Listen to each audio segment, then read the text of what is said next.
Kabahagi mo, radyo ng Pilipino. Nasaan ka man sa Pilipinas, nasaan ka man sa mundo, kung ikaw ay Pilipino, ito ang radyo mo. Radyo ng Pilipino. Mga balitang mahalaga sa syudad man o probinsya, aming tututukan. Walang mintis, walang kulang. Umaga, hapon at gabi, impormasyon sa iyo'y ihahatid kabahagi. Kung ikaw ay Pilipino, ito ang radyo mo. RPMG. RPMG. Radyo Pilipino Media Group. Kabahagi mo. Radyo ng Pilipino. Radyo ng Pilipino. RPMG. Pulsong Pinoy. Pulsong Pinoy. Mga balitang may saysay, impormasyon na tapat at mga usaping mahalaga. Narito ang inyong gabay. Pulsong Pinoy. Pulsong Pinoy. Araw-araw magbabahagi ng impormasyong inyong magagamit sa larangan ng politika, kalusugan at negosyo na pupulsuhan ng bawat Pilipino. Pulsong Pinoy. Pulsong Pinoy. Kasama si Ben Paipon. Ben Paipon. Ben Paipon. Dito sa RPMG. RPMG. Radyo Pilipino Media Group. Ang radyo ng Pilipino. Pulsong Pinoy. Pulsong Pinoy. Pulsong Pinoy.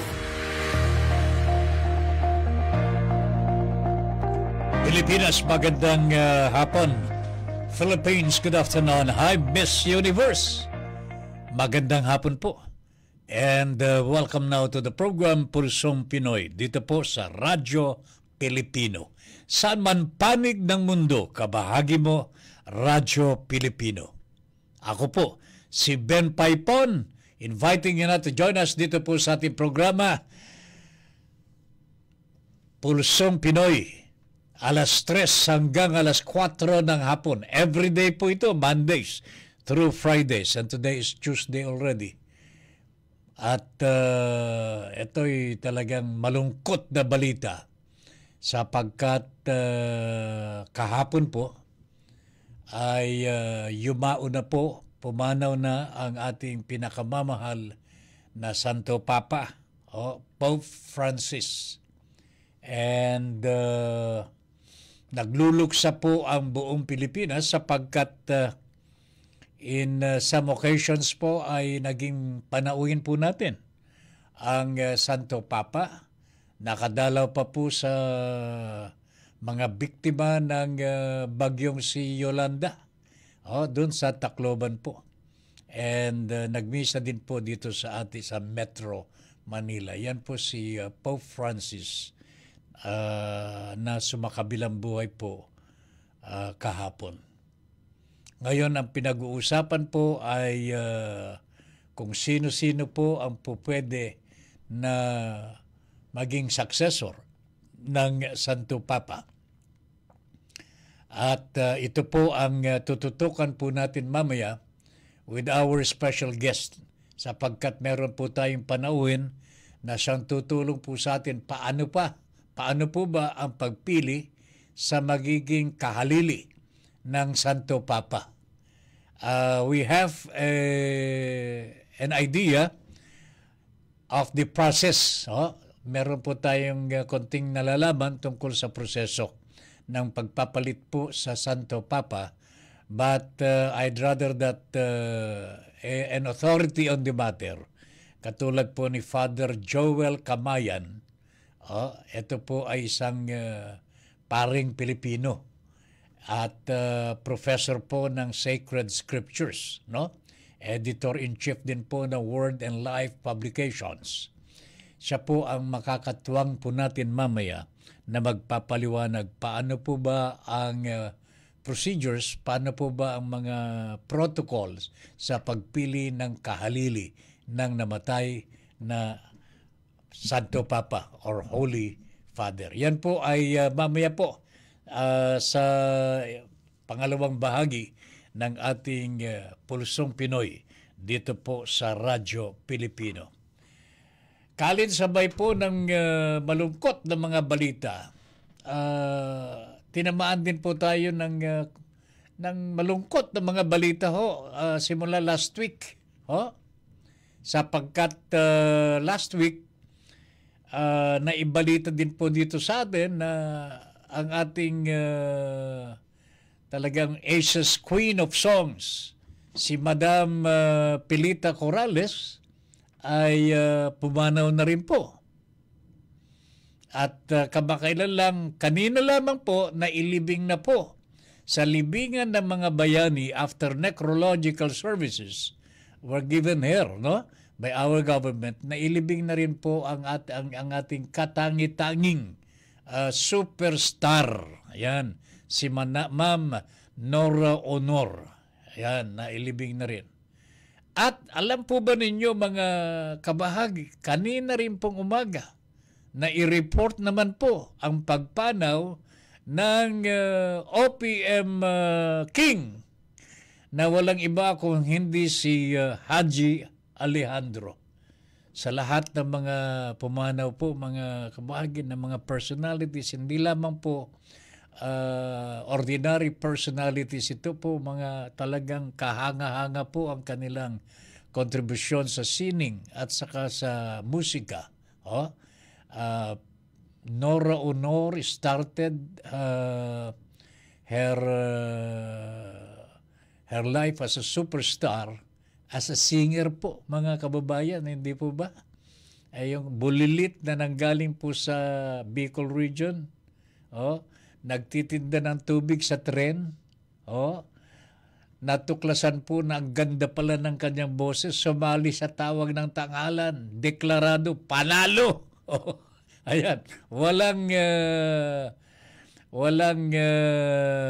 naniniwala po noon na itong bulilit na ito, maitim. Alam naman po ninyo mga babayan na mga barrio girls natin ay talagang kulay po natin yung yung brownish talaga wala tayong magagawa, and Nora Honor was that. Pero sa kanyang pagiging ordinaryong Pilipino po, mga kababayan, kulay brown ang kutis. At wala naman po talagang kagandahan na ipagmamalaki po, except yung kanyang kagandahan ng kanyang tinig.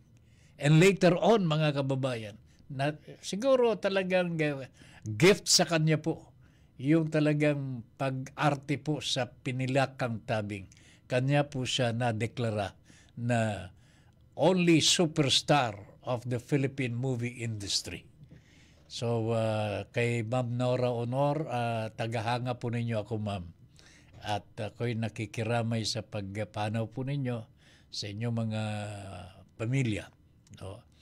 At alam po ninyo, marami na pong nasabi kaugnay po sa buhay ni Nora Honor. And we can only attest to that. Ayan. At tayo po ay humahanga talaga sa kanya. So, yan po mga kabahagi ang nangyari po nitong past few days dito po sa atin. Sumabay po ang ating mga idols kay Pope Francis. And because of this po, pakiusap sa mga taga-subaybay ng ating programa. I know that you have done this already, but we call for more prayers, not only for Pope Francis po, but for the high-profile personalities na sumabay po sa pagpanaw ni Pope Francis. At that means Madam Pilita Corrales, Nora Honor, and Haji Alejandro. Okay? All right. Let me see. Alam po ninyo, meron pong mga pangyayari din po dito sa ating bansa na hindi po maganda. Kanina po, tinitingnan ko lamang po yung Google natin. In search for issues sana and balita. May ibabalita po namin sa inyo. Alam po ba ninyo, nakita ko? 7 bakery boys, bakery employees, dito sa Kupang Antipolo. Kaninang umaga lamang po ito, mga kababayan. Grabe itong sinapit po nila. Pinagsasaksak at 7 sa mga empleyado po ang namatay. Hanggang ngayon, hinahanap po ng pulis ang suspect. Hindi pa po alam ang motibo ng pagpatay. but already 7 are declared dead. My goodness, mga kababayan ko. Ito po ay nangyari po sa Barangay Kupang, Antipolo, Rizal. No motive has been established. Police are still investigating. Alright, report muna tayo mga kabahagi mula sa ating kasamang Loredy Navarro. Cease and desist order. Inisyo ng pamahalang panlalawigan ng Occidental Mindoro sa Blue Max Trade Link Incorporated. Loredy, magandang hapon. Ibahagi mo na. Magandang hapon, kabahaging Ben. Binigyan ng cease and desist order ng pamahalaang panlalawigan ng kumpanyang Blue Max Trade Link Incorporated nito ay 21 ng Abril taong kasalukuyan sa kanilang tanggapan sa Pasay City kaugnay sa insidenteng pagtaob ng MB Honghai 16 na naganap sa Barangay Malawaan sa Bayan ng Rizal, Occidental Mindoro. Sa nasabing utos ay pinagbigay alam ng pamahalaang panlalawigan ng mga kadahilanan upang pansamantalang sinuspende ang operasyon at ang Notice to Proceed o NTP mula sa pamahalaang panlalawigan sa Blue Max Trade Link Incorporated. Matatandaan na noong hapon na 15 ng Abril taong kasalukuyan ay may lulan o manong mga buhangin ang nasabing barko mula sa River Dredging Zone o RDZ na sa hindi pa nakumpirmang kadahilanan ay naganap ang nasabing insidenteng pagtaob ng barko na kumitil sa mga buhay ng ilan nitong mga tripulante at crew members. Sa ilalim umano sa masusing investigasyon ng kumpanya at manatiling suspendido ang NTP at operasyon nito hanggang iniimbestigahan ang sabing insidente. Kasama sa mga nabigyan ng kopya ng nasabing utos ang mga tanggapan ng Department of Environment and Natural Resources Regional Office, Mines and Geoscience Bureau Mimaropa Region, Department of Public Works and Highways Regional Office at EMB Region 4B Office. At yan ang balita mula dito sa DZY Mindoro. Ako, si Loredy Navarro, nag-uulat sa Mampanig na Mundo. Kabahagi mo, Radyo Pilipino. Pulsong Pinoy. Pulsong Pinoy. Alright, thank you very much, Loredy Navarro. Etong balitang ito, mga kabahagi, ay may kaugnayan sa pagtaob. Hindi nga natin maintindihan kung bakit tumaob po ito eh. Wala naman po yatang stormy weather nung nangyari po ito. Hindi ko nga maintindihan ito mga kababayan. Kanya nga lamang tsak po ito. Merong lulang buhangin. Sapagkat naghahakot po ng buhangin sa Occidental Mindoro at hindi ko alam kung saan dinadala. Siyempre saan po dadalhin kung hindi sa pangangailangan ng mga kapwa nila Chinese dyan po sa West Philippine Sea. Grabe na ito mga kababayan. Alam ng ating mga kapwa Pilipino na iba na itong ginagawa ng mga Chinese nationals na ito dito po sa ating bansa. Nakaloloko ito mga kababayan. Hindi ko maintindihan yung kapwa nating Pilipino pinapayagan ang mga foreign nationals na hakutin po yung ay naku, Diyos ko po, hindi ko maintindihan ito. Ngayon lamang po sinuspindi, cease and desist order ng pamahalang panlalawigan itong barkong ito. But probably maubos na yung buhangin dyan sa Occidental Mindoro. Kung hindi pa tumaob, hindi pa po pipigilan. Meron po ba talagang permit ito? O mga usapang under the table na lamang po ang nangyayari? So this is how some of our public officials regard our sovereignty, mga kababayan, o yung ating pagiging Pilipino na kahit sinasamantala na po tayo ng mga foreign nationals, okay lamang po sa kanila, basta't sila po ay kikita. Grabe na ho ito mga kababayan. Hindi ko matanggap ito na mga kapwa natin Pilipino, pinabayagan po ang mga foreign nationals na pagsamantalahan ang ating kahinaan. Bueno, magbabalik po ang Pulsong Pinoy pagkatapos po ng ilang mga paalala.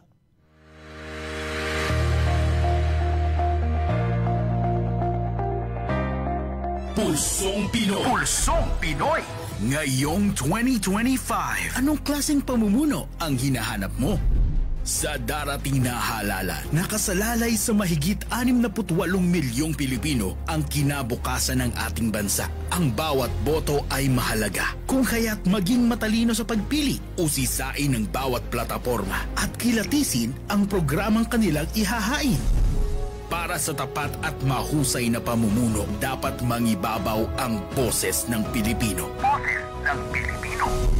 Kasama ang buong puwersa ng Radyo Pilipino mula Luzon, Visayas at Mindanao, maghahatid ng komprehensibong mga balita, magbabantay sa bawat detalye ng halalan at sisiguraduhing malinis at patas ang pag-uulat.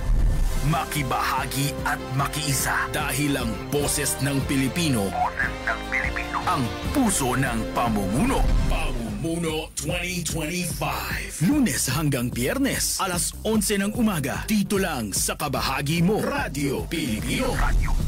Nagbabalik si Ben Paipon sa Pulsong Pinoy. Pulsong Pinoy. Dito sa RPMG. Radyo Pilipino Media Group. Ang radyo ng Pilipino. Pulsong Pinoy. Pulsong Pinoy.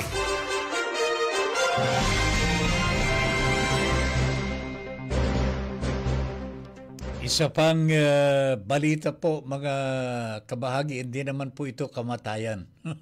Kung hindi, isinuko ang kanyang sarili mismo sa Senado in response to a show cause order ng Senado. Isuko mo na ang iyong sarili at tanggapin mo ang parusa na ibibigay po ng Senado. Ito po ay may kaugnayan sa contempt order ng Senado under the Committee of Amy Marcos. Mrs. Marcos cited Ambassador Marcos Lacanilao for contempt dahil daw po sa pagsisinungaling o hindi po pagsagot ng tama sa mga katanungan po ng Senado. Kanya, he was cited in contempt. But hindi po naipatupad ito sapagkat kinontra ito ni Senate President Francis Escudero.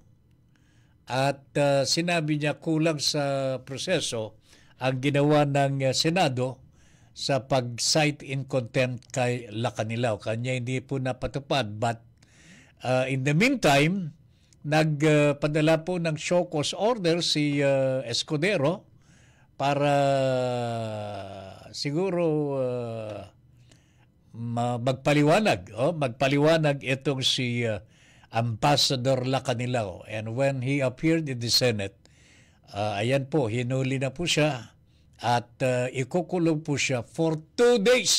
Mga kababayan, 2 araw lang. 2 araw lang. Siguro ito'y para pagbigyan na po ang Senado. Pagbigyan ng Senado. Pero para sa akin po dito, mga kababayan, tama lamang po yung unang aksyon ng Senado through the Senate President na wag nang ipatupad yung tinatawag na show cause order sapagkat,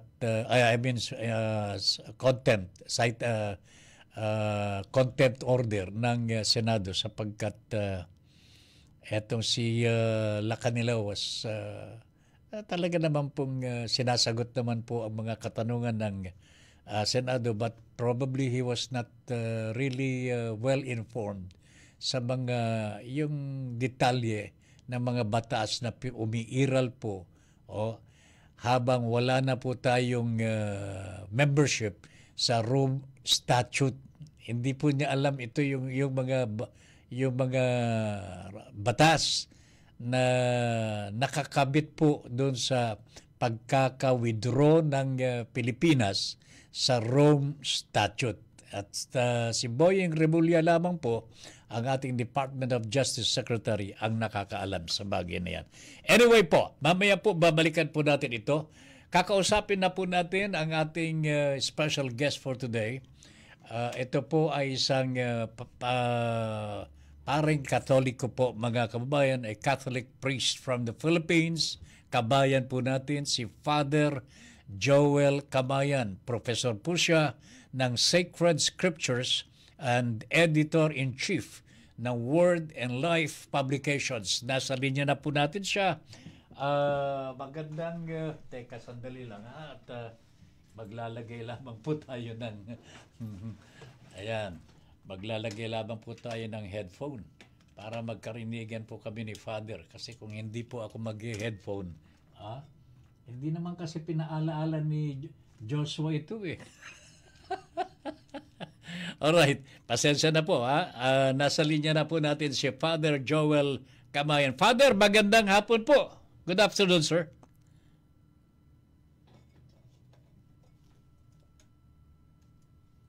Ayan, teka sandali lang ha. Nawala yata.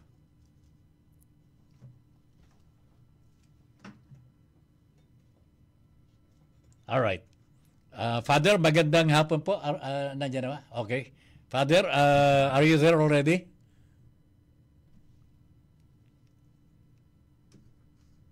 Nako, mukhang nakawala yung signal ni Father. Mamaya, tingnan natin mga kababayan. Sandali lang ha. Alright. Okay, let's try again. Father, magandang hapon po. Welcome to the program Pulsong Pinoy. Magandang hapon po.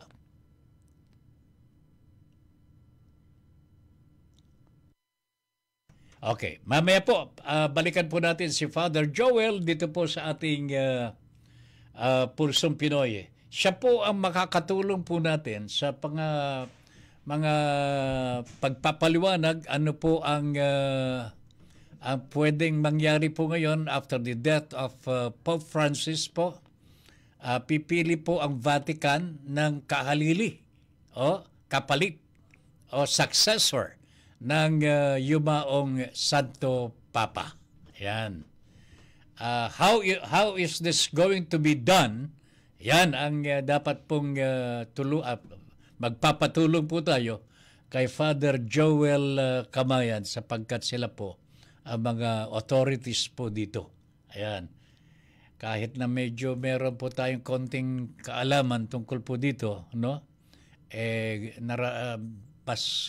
Nanaisin po natin na isang authority po ang ang tutulong po sa atin para maintindihan po ng ating mga kababayan paano po ba ang pagpili po ng kahalili ng yumaong Santo Papa. At makakasama po natin si Father Joel Camayan mamaya-maya ng konti. Okay? So antabayanan po ninyo mga kabahagi. Okay? Nasa linya na ba? Wala. Negative pa.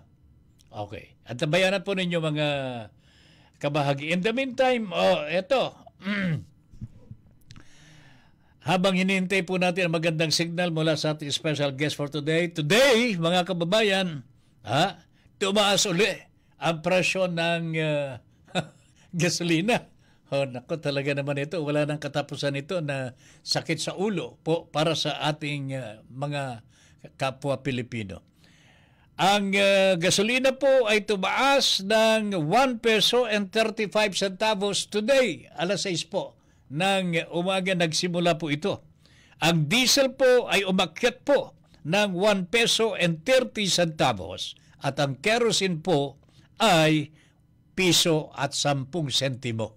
Ayan. Ganyan po katindi ang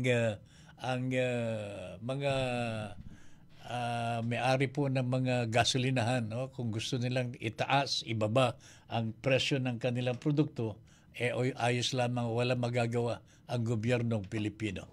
Report muna tayo mga kabahagi mula sa ating kasamang Mar Rodriguez. Congressman Madrona, nakiisa sa pagluluksa ng buong mundo sa pagpanaw ni Pope Francis. Mar, magandang hapon. Ibahagi mo na. Bilang pakikiisa sa kasalukuyang pagluluksa ng buong simbahang Katoliko, kasama na ang buong mundo, nagpahayag naman ng pakikidalamhati si Romblon District Representative Eleandro Jesus Madrona para sa pagpanaw ni Pope Francis. Sabi ni Madrona, chairman ng House Committee on Tourism, na si Pope Francis ay tunay na lingkod ng ating Panginoon dahil sa kanyang pagmamalasakit at pagmamahal para sa lahat ng tao. Ayon sa kongresista, sa ilalim din ng pamumuno ni Pope Francis, ipinamalas nito ang compassion o pagkahabag para sa lahat ng tao, mahirap man o mayaman, at anuman ang kanyang lahi, sapagkat tunay na isinabuhay ng Santo Papa ang tunay na kahulugan ng pananampalataya. Dahil dito, dagdag pa ni Matrona na mananatili ang alaala ni Pope Francis sa puso ng mga mananampalataya dahil sa napakalaking kontrobersyon at legacy na iniwan nito para sa lahat ng tao, lalo na sa ating mga Pilipino. Pumanaw si Pope Francis sa edad na 88 ayon sa ibinigay na pahayag ng Vatican. Mula dito sa Kongreso, ako si Mar Rodriguez. Dahil saan ng panig ng mundo, kabahagi mo ang Radyo Pilipino. Pulsong Pinoy. Pulsong Pinoy.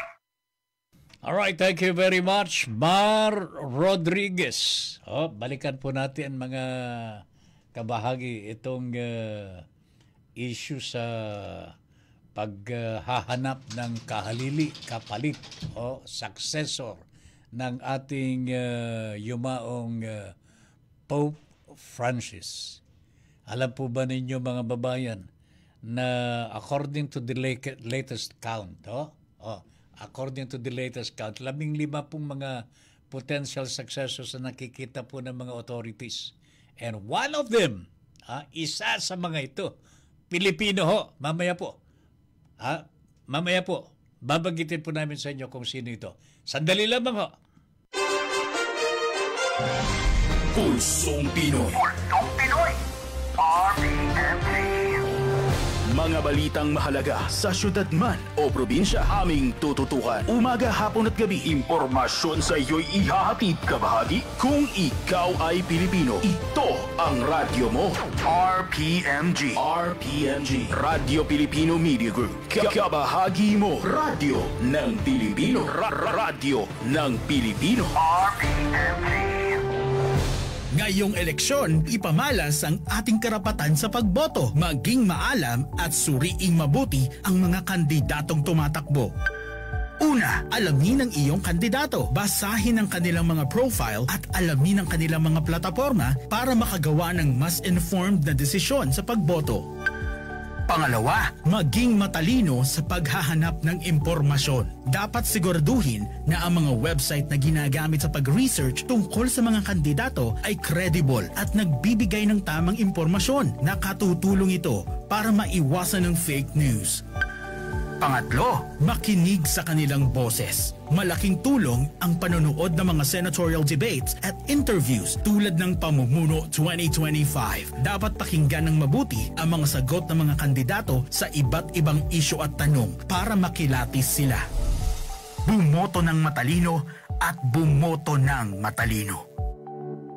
Isang mahalagang paalala mula sa kabahagi mo, Radyo Pilipino. Nagbabalik si Ben Paipon sa Pulsong Pinoy. Pulsong Pinoy. Dito sa RPMG. RPMG. Radyo Pilipino Media Group. Ang radyo ng Pilipino. Pulsong Pinoy. Pulsong Pinoy. Alright, thank you very much. Balik tayo mga kabahagi sa ating Pulsong Pinoy dito po sa Radyo Pilipino. Right now we have on the line our special guest for today, si Father Joel Camayan.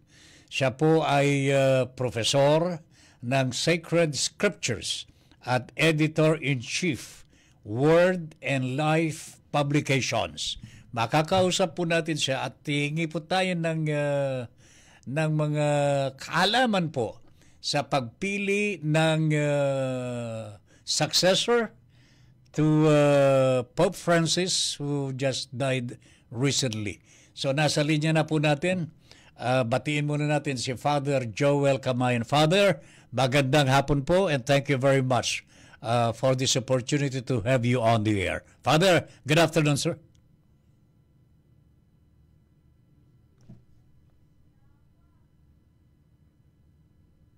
Negative. Father, do you hear me? Ayan. Ayan. Nadidinig po ninyo ako, no? Ayan. Natatawa si Father. Nadidinig ako eh. Okay. Magandang hapon. Let me see.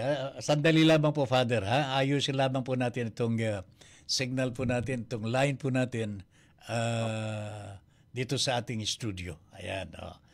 Makakausap po natin si Father Joel at malalaman po. Alam po ninyo, may mga protocols po dito sa pagpili ng ating ang kahalili po ng Santo Papa. And we do not know kung kailan po magsisimula po ito. Siguro malalaman po natin kay Father mamayan. Alright, let's try the signal again of Father Kamayan. Father, magandang hapon po. Magandang hapon po. Ayan. Okay. At long last Father, magandang hapon po and welcome to the program. Thank you po. Opo. Okay. Father, kayo po ba ay Jesuita, secular, or what? Ano po ako? Religious po ako. I'm a Salesian of Don Bosco po. Oh, yes. Opo. Okay. A Salesian. Oh, okay. Father, alam ko pong alam na po ninyo, alam na po ng buong mundo ang nangyari po sa ating pinakamamahal na Santo Papa, Pope Francis. And pinag-uusapan po ngayon the possibility of electing a Filipino cardinal to the papacy. Father, ano po ang nababalitaan po ninyo o kaya nakikita po ninyo na po posibleng mangyari po sa Vatican after the death of Pope Francis? Yeah. So ano po, unang-una yung of course yung ating ngayon yung nakatuon yung pansin natin ngayon doon sa nangyari po na kamamatay ni Pope Francis. And in fact, isa sa mga na parang advocacy ngayon ay let's go through the mourning process, no? Mm-hmm. Kasi yung iba napakabilis na yun kaagad ang iniisip, no? Ay, kasi susunod niyan. Let's go through it. Of course, that will be a reality that there will be a new pope after this, no? Pagkatapos nitong time of itong tinatawag natin, kasi nung namatay si Pope Francis, ang tawag diyan sa state ng Roman Catholic Church ngayon ay yung tinatawag nating sede vacante. Okay? Mm-hmm. Yung sede vacante, yung literally, no, yung the seat is vacant. Uh-huh. Yung vacant or vacant see. At nakita natin yan sa maraming mga dioceses natin, no? Yung vacant see, yung walang nakaupong obispo dun sa diocese. Yung ating Santo Papa, hindi lang siya basta ordinary na bishop, no? He's the Bishop of Rome. At yung Bishop of Rome is the head of the Universal Church. That's correct. Yung ating visible head. Kaya yun, sede vacante. Mm-hmm. We've experienced sede vacante for, in my lifetime, hindi ko pa matandaan yung una, no? Dahil 1978 yon. Ako ay 6 years old lang nung namatay si Pope Paul VI. Tapos Paul VI.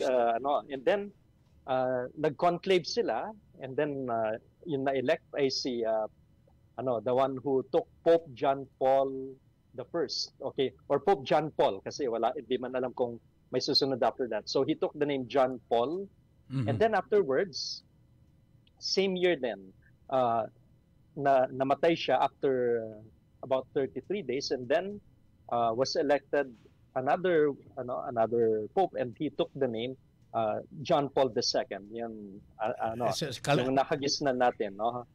Si Karol Wojtyła, isang Polish. Yeah. So 1978 there were 3 popes. Ayan.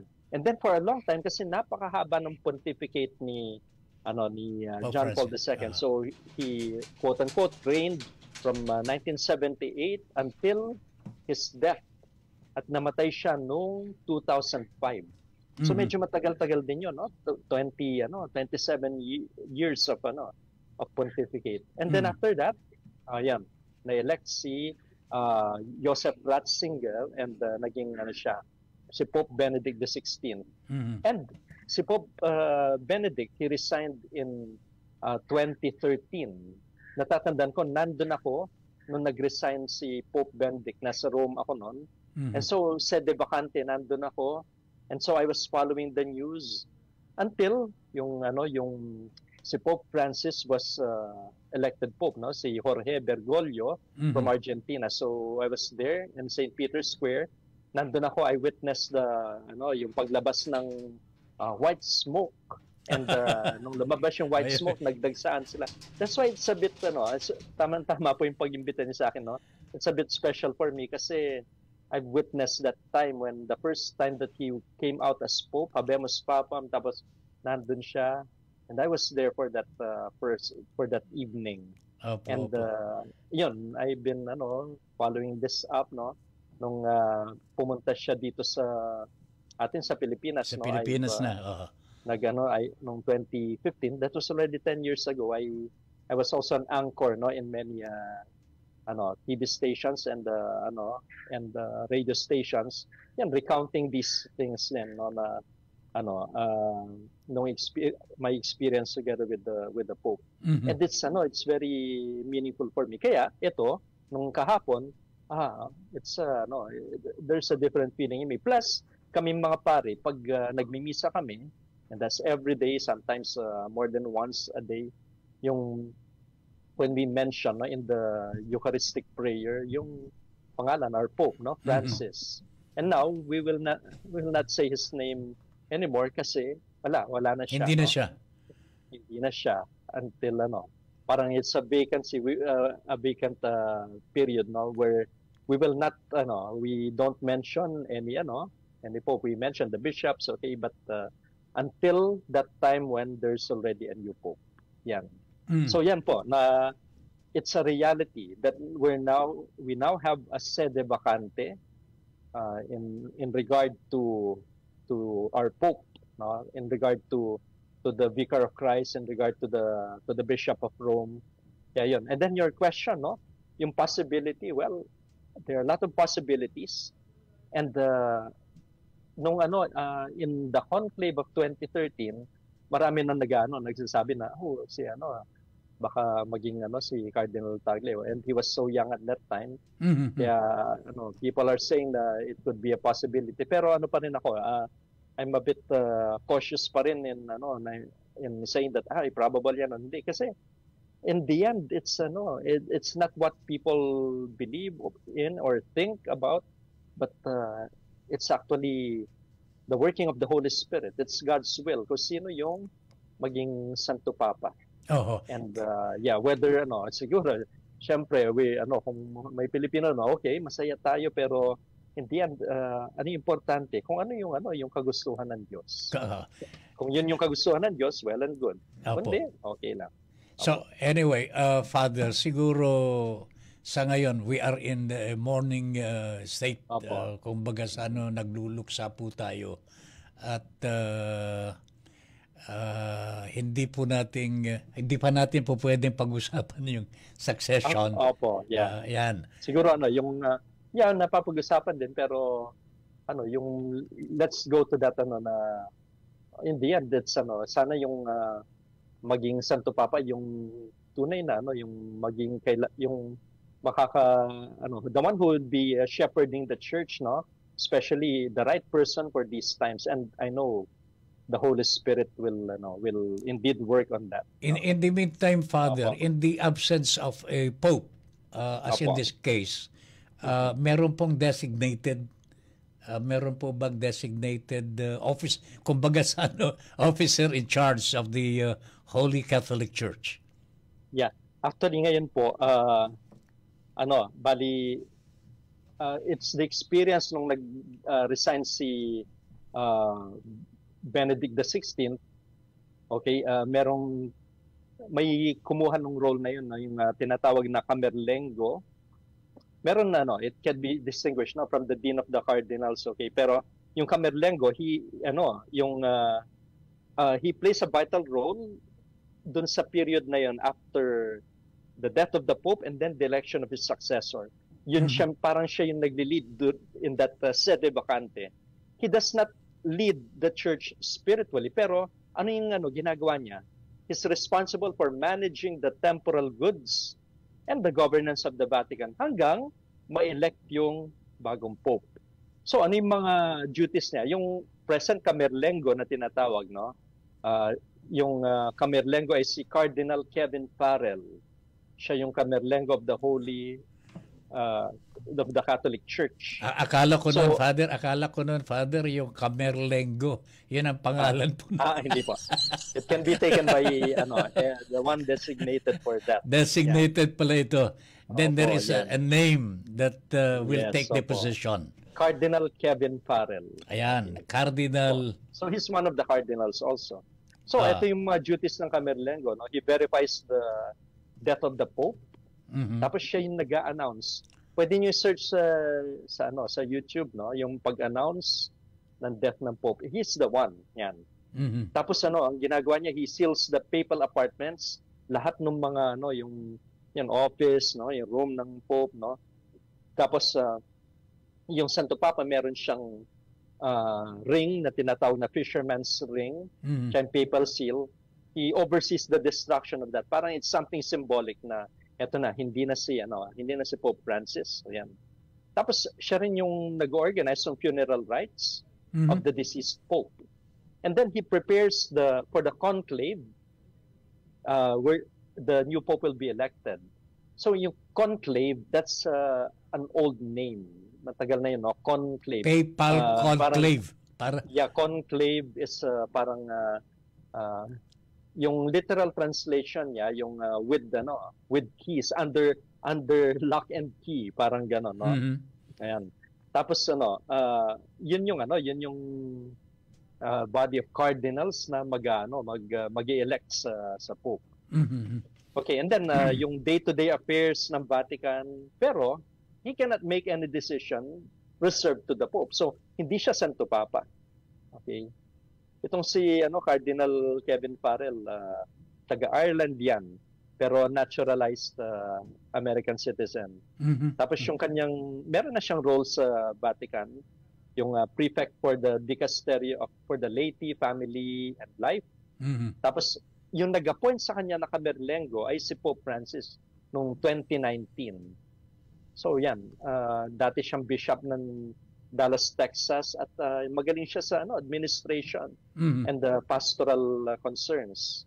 Tapos he's close to Pope Francis.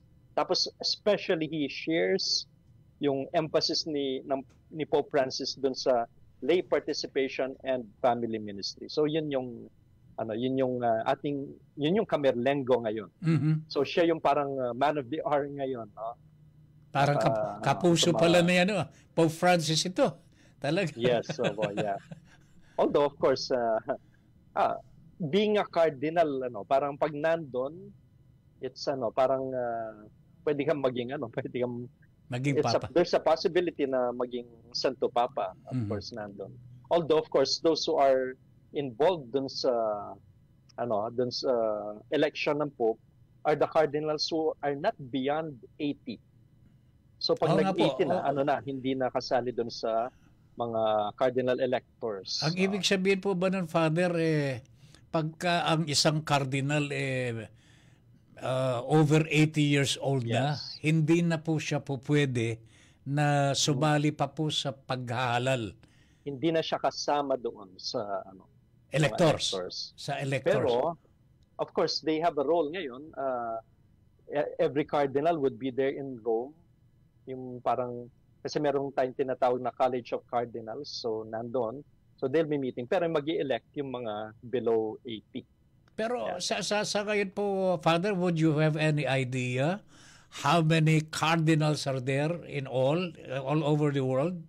How many are over 80? And how many are eligible to vote for the new Pope? Yeah. Yung by the way, yung last consistory when the Pope named the cardinals was just last I think November, December, pero as of as of today, and that's April 22, 2025, yung College of Cardinals, ilan yung members? 252. 252 all cardinals. And then among them, only 135 are cardinal electors. Yung under the age of 80. So So, yun yung 135. eligible to vote. 135 lang. And two-thirds of this number, 135, will elect the Pope. Yeah, the 135 would elect the Pope. And there's an interesting note na siguro kasi na rin 12 years na rin yung pontificate ni Pope Francis. 108 of these 135 electors, they were appointed by Pope Francis. Oh my goodness. Yeah. Tala. Siguro in a way that could be an influence kung sakaling merong future direction in church. Many of them would have this mind na itaguyod yung mga kung ano yung sinusulong niya. Although of course each pope would have his Kaya minsan nakikita yun sa pangalan na kukunin nila, no? Halimbawa, pag may nagpumili na Francis II, malamang sinusundan niya yung yung ganun ba? Yung you can see the mark of kung sino yung Correct. kung ano yung name yung kukunin nila. Si Yan. Cardinal Tagle, Father, was also appointed by Pope Francis, di ba?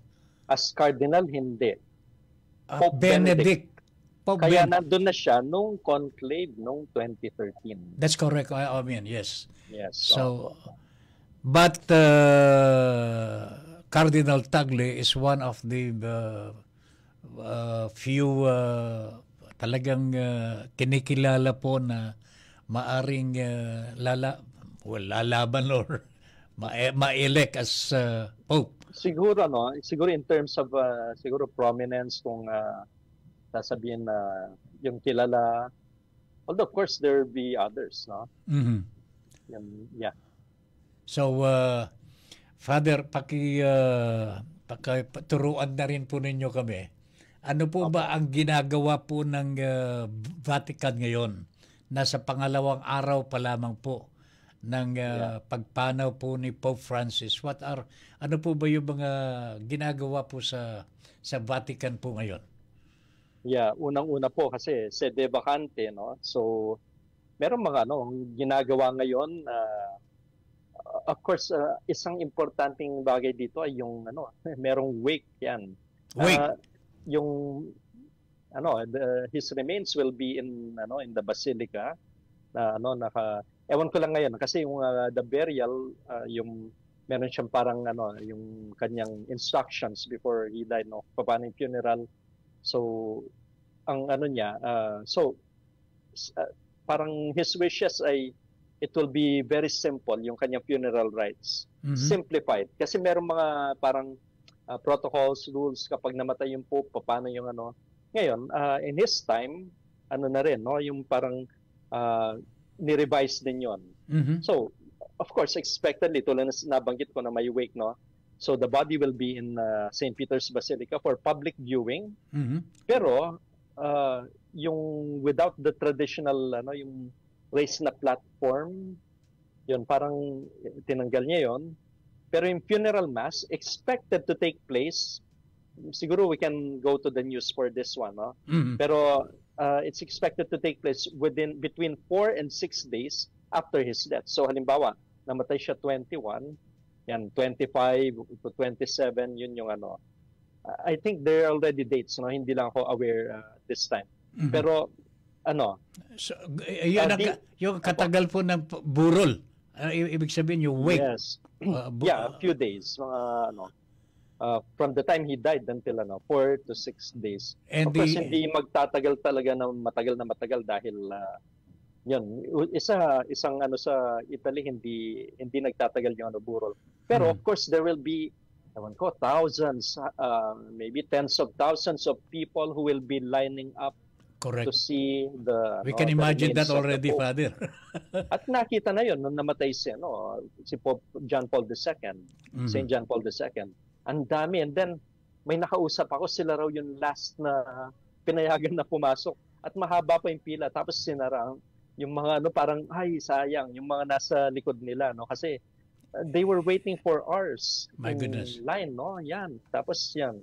Ngayon sigurado ganun na naman, tens of thousands will be lining up. Pero yung kanya, okay, so yung funeral mass doon sa St. Peter's Square, parang sa mga previous popes.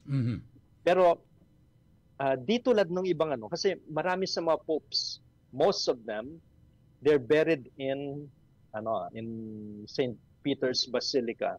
Pero ito, ni-request ni Pope Francis mukhang na inilabas mailibing siya sa Basilica of Santa Maria Maggiore in Rome. Yung one of the 4 major basilicas. So the one dedicated to our Blessed Mother, Santa Maria Maggiore, yung malapit sa dun sa train station. And this is quite significant. Why? Kasi nung naging Santo Papa siya, halimbawa, ito nung Habemus Papam, when he was proclaimed Pope. So yan, sa St. Peter's Square. The very next day, he paid a visit to one of the first things that he did as a Pope, and immediately the next day,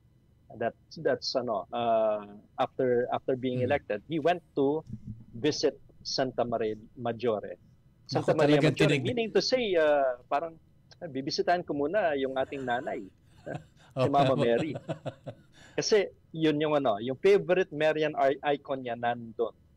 So hindi dun sa grottos na sa ilalim ng St. Peter's Basilica, pero dun sa Santa Maria Maggiore. Kasi halimbawa nung si St. John Paul II, si Pope Benedict ngayon nandun sa crypt dun sa grottos ng St. Peter's Basilica. Nandun sila practically all the popes possibly buried doon. Si St. John Paul II nilagay na siya doon sa main doon sa main level, pati si Pope St. John the 23rd. Sila nandun, you can venerate them there. Ngayon ito kung gusto niyo bisitahin yung puntod niyan ni Pope Francis, punta sa Santa Maria Maggiore. Ayan. So kakaiba. Father, kailan po talaga ang yung funeral? Funeral, and then after the funeral po ba, it follows na, magkakaroon na ng narinig election? ko, yung funeral baka sa 27. The 27th. Okay, sa 27. Kaya nga, na-move yung canonization ni Blessed Carlo Acutis. Dapat he will be canonized 27. on 27, pero it will be moved. Okay. All right. Father, yun yung burial niya. Apo. Father, ang dami pa nating sanang itatanong, kanya nga lang, naubusan na po tayo sa oras. But would you like to, meron po ba kayong idadagdag pa sana papag-usapan natin? Yeah. Ito, yung, just to tell us na we are, as a Catholic Church, we have lost our leader. It's like losing a father, and, siya yung head natin. And of course, sometimes some people may not be in agreement with what he's saying, and of course would be hindi they might not have kind words for him. Pero I'm loyal to of course to the head of the church. I may not be in agreement with everything that he said, but most of what he's saying, it comes from his heart as a pastor. It may not be kasi he's not speaking ex cathedra, they may be his opinions, pero one thing is that yung inisip niya ay yung kapakanan ng simbahan, and at the same time we could understand where he's coming from, although of course he does not really veer away as a pope from the teachings of the church. And he's very much beloved because he is really a pastor. Kita nyo lang nung pagpunta niya dito sa Pilipinas, so many came to him. And pati yung those who may not have agreed with him, of course, are saddened by his death. So yun yung point ko na one thing is we can also learn from what he has written. He has had a lot of documents, encyclicals, pastoral exhortations from the time that he wrote yung Deus Caritas Est at the beginning, and then that was co-authored with Pope Benedict, and then until yung Dilexit Nos. Please read. That's part of the church magisterium, and that is the legacy of Pope Francis. All right. So we continue to know more from him. Okay, Father. Learn more from him. Yun lang po. Thank you very much po, Father. Mabuhay po kayo. Thank you po. Kayo rin po. Thank you God very bless you much. po. God bless, God bless. All right, si Father Joel Camayan po, professor Kamaya po. po. Thank you very much, Father. Si professor po ng Sacred Scripture.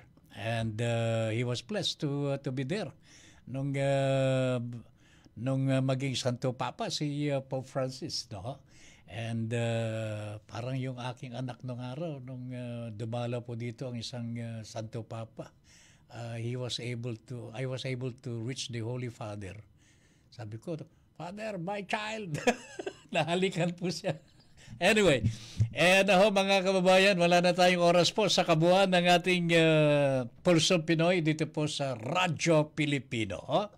And bukas po panibagong araw na naman po para sa atin. I hope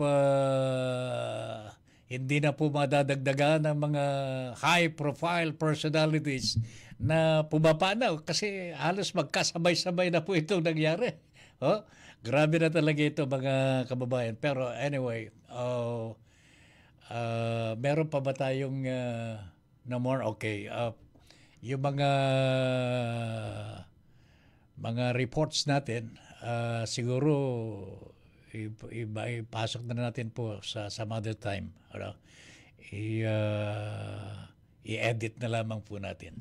So anyway po mga kababayan, we thank you very much for joining us in this program today. Nakausap po natin si Father Joel Camayan. Ito, Salesian po ito sa Don Bosco. And editor-in-chief po siya ng World and Life Publications and Professor of Sacred Scriptures. Siya po ang nakatulong po natin sa pagpapaliwanag ng ibang mga bagay-bagay na may kaugnayan po sa pagpanaw ng isang Santo Papa. Ano po yung mga ginagawa po ngayon sa Roma and yung dapat pong gawin after the burial na po mga bayan. Ito na po yung susunod, pagpili po sa susunod na magiging Santo Papa ng buong mundo ng Catholic Church.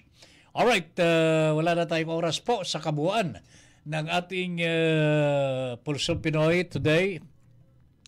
Maraming salamat po sa mga kasama po natin sa Technical Department. Joshua, Dromar, thank you very much.